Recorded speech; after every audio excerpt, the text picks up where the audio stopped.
Boa noite a todos, boa noite a todas. São 19h30. Vamos ouvir o clamor da terra e o clamor dos pobres? E aí, pessoal, tudo bem com vocês? Hoje é terça-feira gorda, como o pessoal costuma falar, terça-feira de carnaval. Ô Marli, boa noite, paz e bem. Né? Terça-feira de carnaval, terça-feira gorda, né? É o dia de hoje, eu tô aqui. Deixa-me. Pronto, tá menos ruim. Tem que cortar esse cabelo. O mozinho já falou que eu tenho que cortar o cabelo, mas sabe como é que é, né? Não tem jeito. Bom, vamos nós. Tô aqui olhando as leituras de hoje. Ih, meu Deus do céu, essa leitura é um problema, né? E essa leitura, ela tem um significado muito importante para o dia de hoje, né? Hoje foi um dia relativamente tranquilo, né?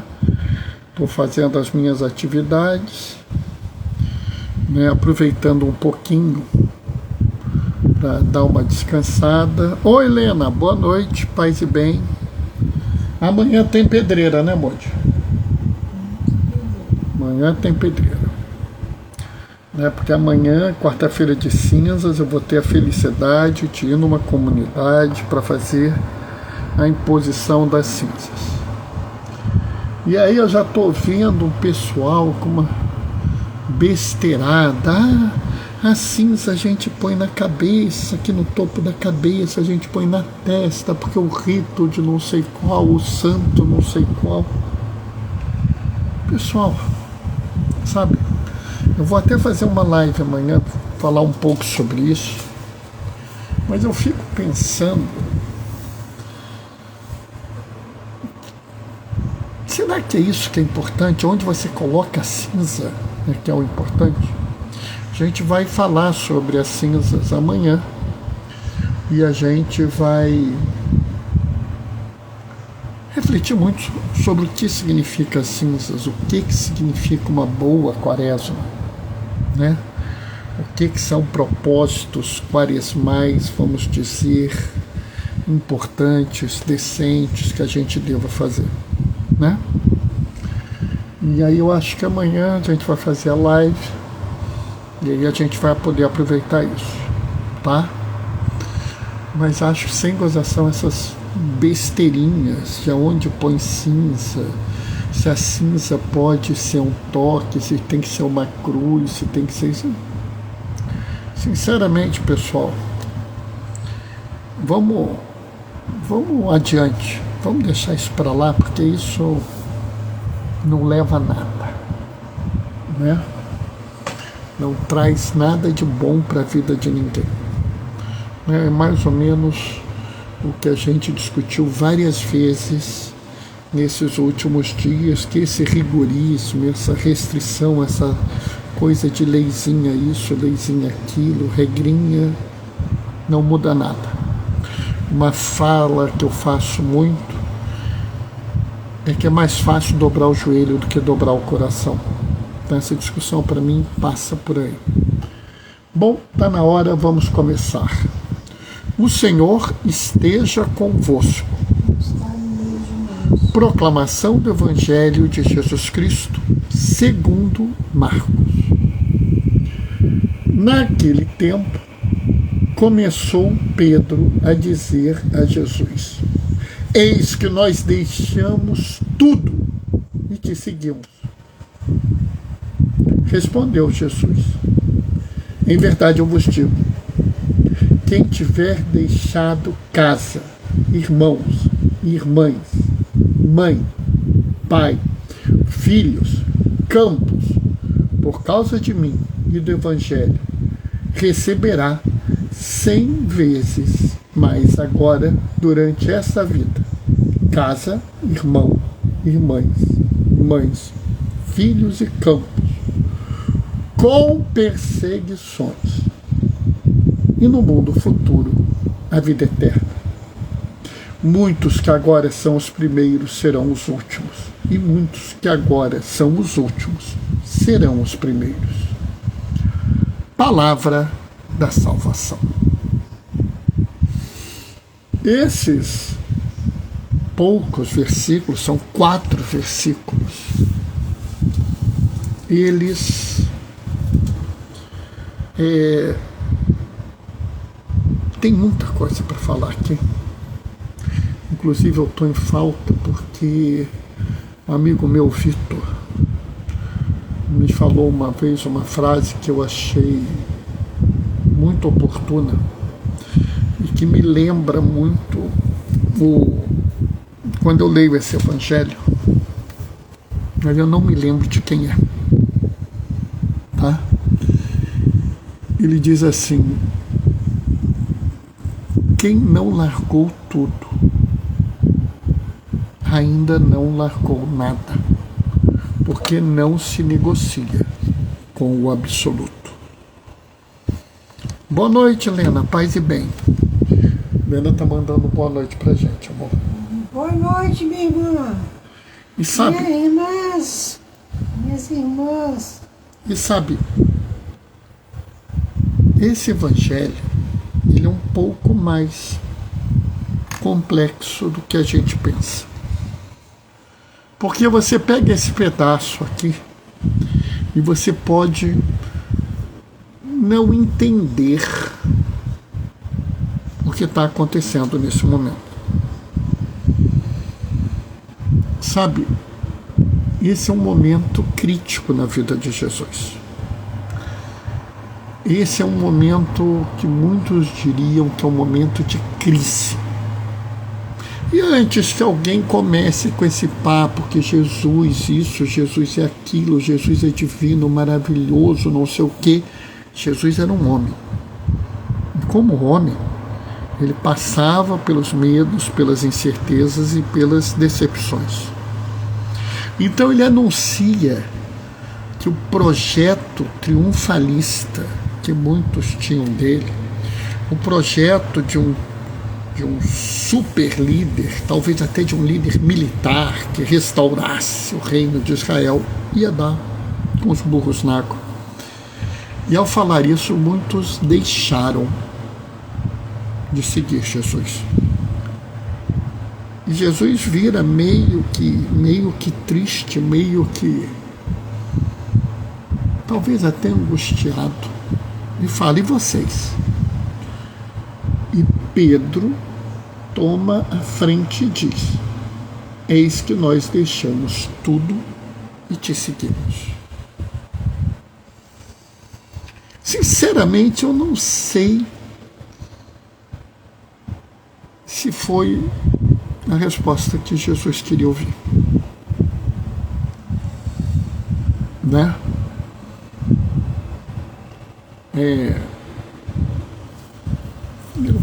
Às vezes eu tenho a impressão que Jesus ficou um pouco decepcionado com essa resposta. Porque, como ser humano, o que a gente quer ouvir: eu estou do seu lado, eu vou contigo. Mas essa resposta foi meio assim, do tipo: fazer o quê, né? A gente já deixou tudo para trás, agora a gente vai contigo, né? Entendem o que eu estou dizendo? E ao contrário do que muita gente pensa, eu acho isso belíssimo. É muito bonito você ver um certo grau de sinceridade estranha na Sagrada Escritura. Tem até uma expressão que alguns usam, que é o sincerocídio, né? A pessoa é tão sincera que ela comete suicídio, né? O sincerocídio. Se você tivesse escrevendo essa resposta de Pedro, você provavelmente escreveria assim: então Pedro, tomado de coragem e firmeza, afirmou: Senhor Jesus, sabemos que tu tens palavra de vida eterna, tu é o Cristo ungido do Senhor, iremos com o Senhor até as últimas consequências. Mas o que é que eles falam? Que provavelmente Pedro falou. É isso que nós deixamos tudo e te seguimos, meio até talvez em dúvida. Sabe, isso é de uma beleza, porque os primeiros cristãos não tinham vergonha de mostrar as suas fraquezas, as suas incertezas. Quando Paulo e Tiago brigaram, porque Tiago acreditava que as pessoas primeiro tinham que se converter ao judaísmo para depois se converter ao cristianismo, nós tivemos o primeiro, vamos dizer, concílio da igreja. E é muito interessante que Paulo já chega lá dando um esporro em Pedro. Pedro, tu tá muito em cima do muro. Pedro, tu vai ter que se posicionar.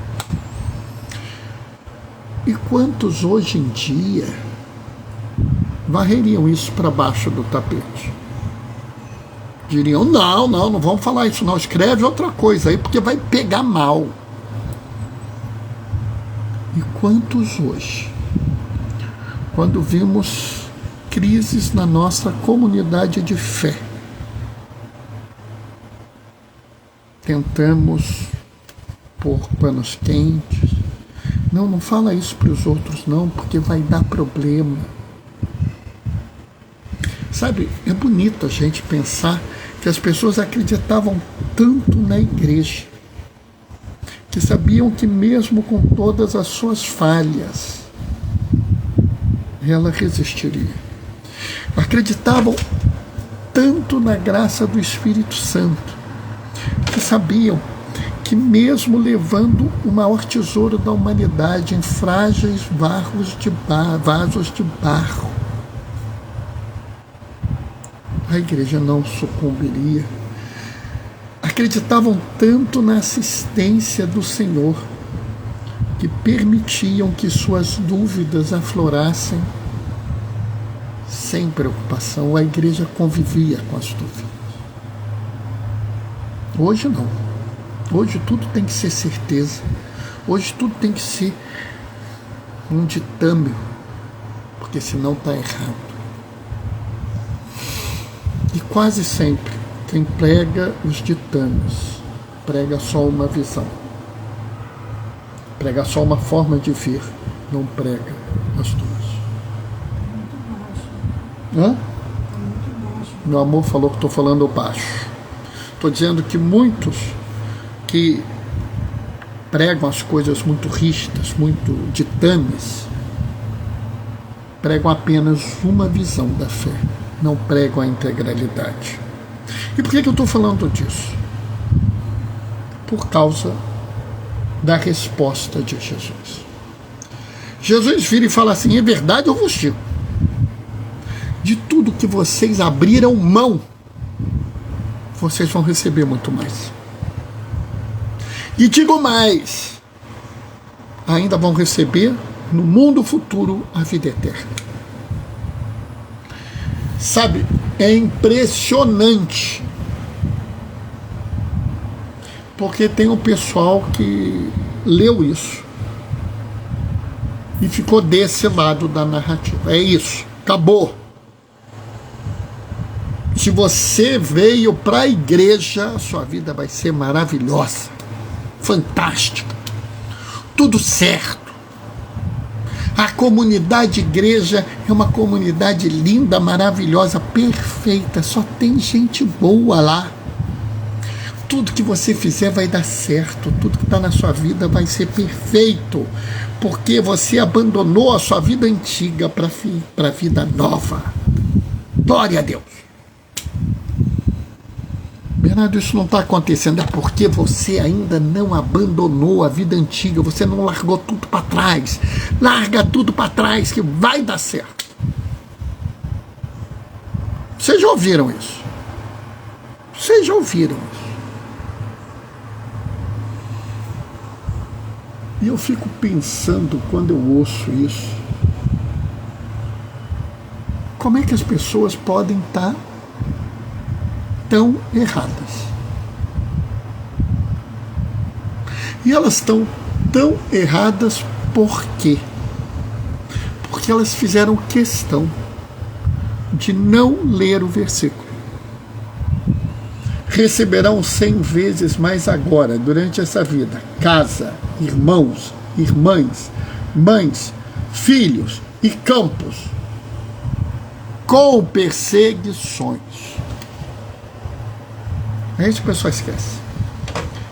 E aí também a perseguição passa a ser um discursinho de algumas pessoas. É impressionante. Então vem alguém, por exemplo, e durante esse carnaval teve muita gente falando isso. Carnaval como é que é? É colheita do demônio.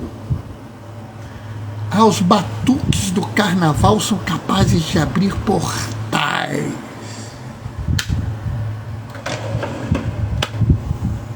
Isso é besteira.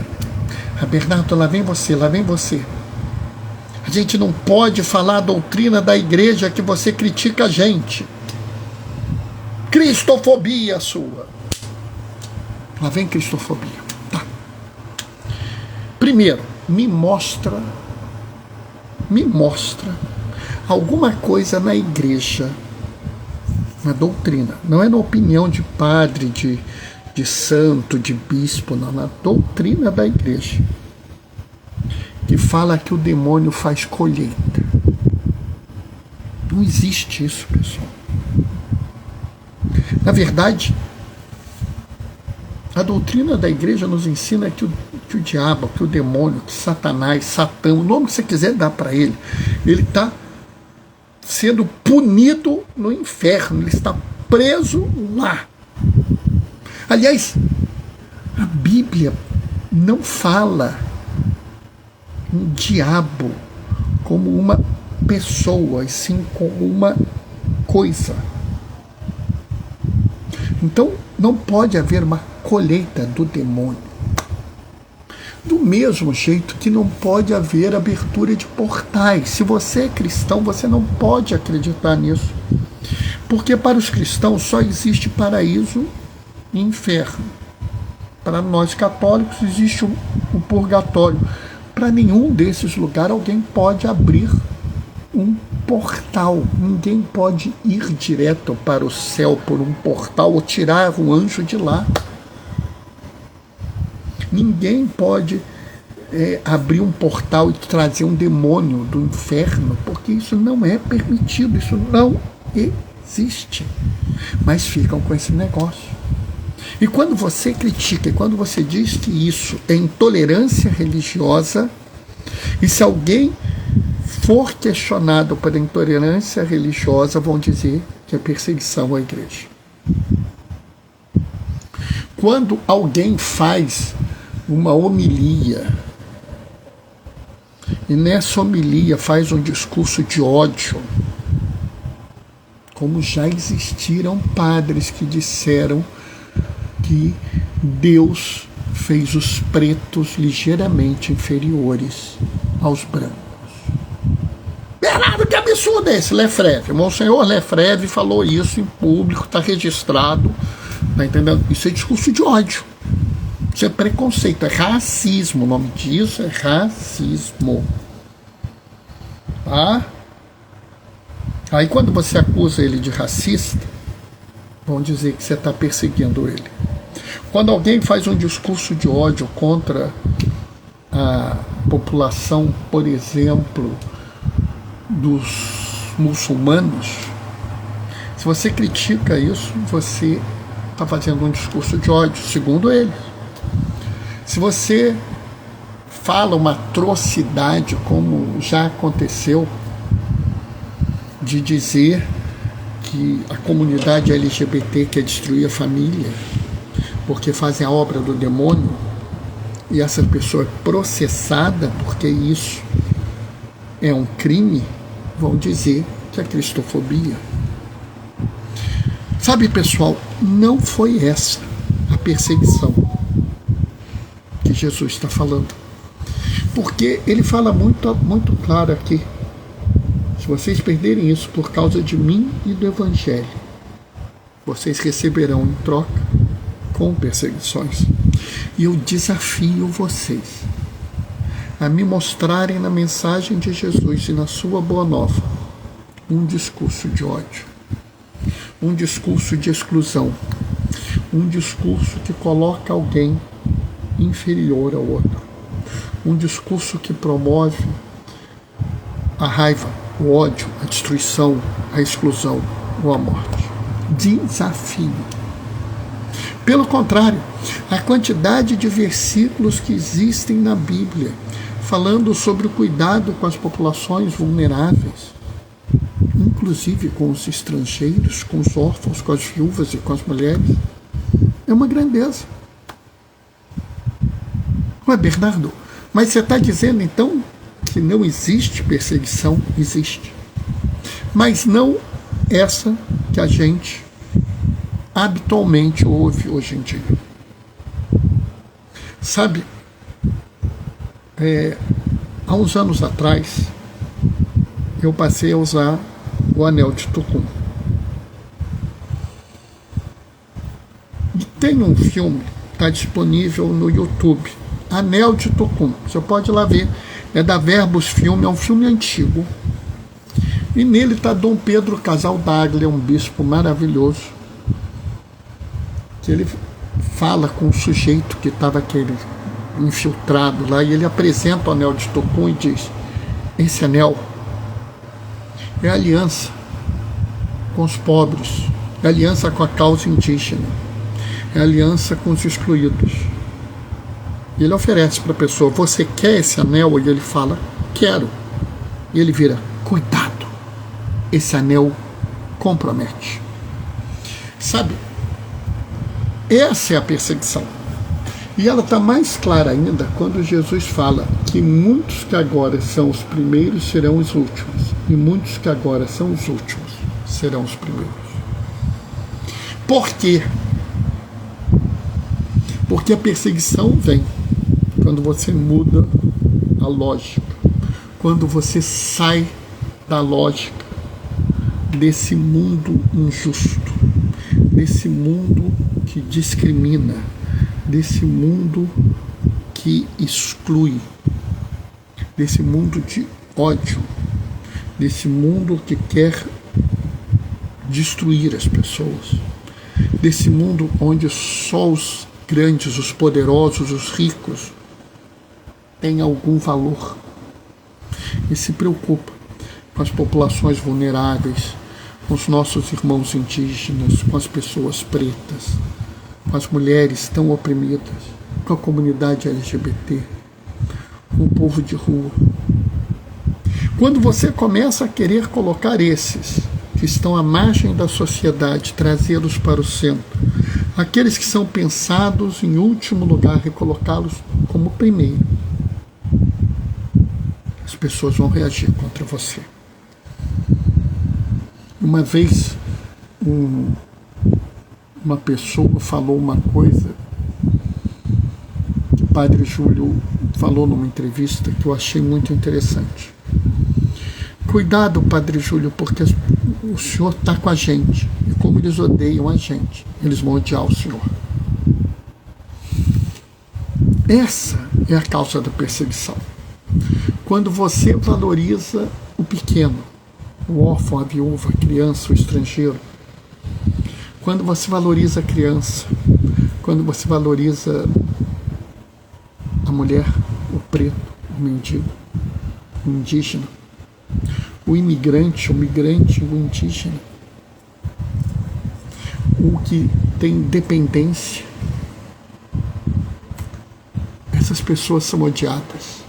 E quando você diz: foi para elas que Jesus veio, para nos ensinar que elas não são as últimas e sim as primeiras, para nos ensinar que a elas nós devemos cuidar e proteger. Ai, meu amigo, ai, minha amiga, não vai prestar. As pessoas vão ir contra você. Quando você olhar e disser que um idoso doente tem prioridade, vai ter gente reclamando, porque eles vão dizer assim: mas ele não contribui em mais nada, Ele é descartável. E aí você vai dizer, não, você colocou ele em último, mas eu quero trazer ele para primeiro. E ao fazer isso, saiba, vão reagir contra você. Mas o Evangelho leva a isso. É por isso que dizem sobre Jesus que ele será sinal de contradição, levará à queda, mas levará ao reerguimento de muitos. Essa é a grande mensagem. Seguir Jesus tem consequência. E nesse mundo elas serão duras.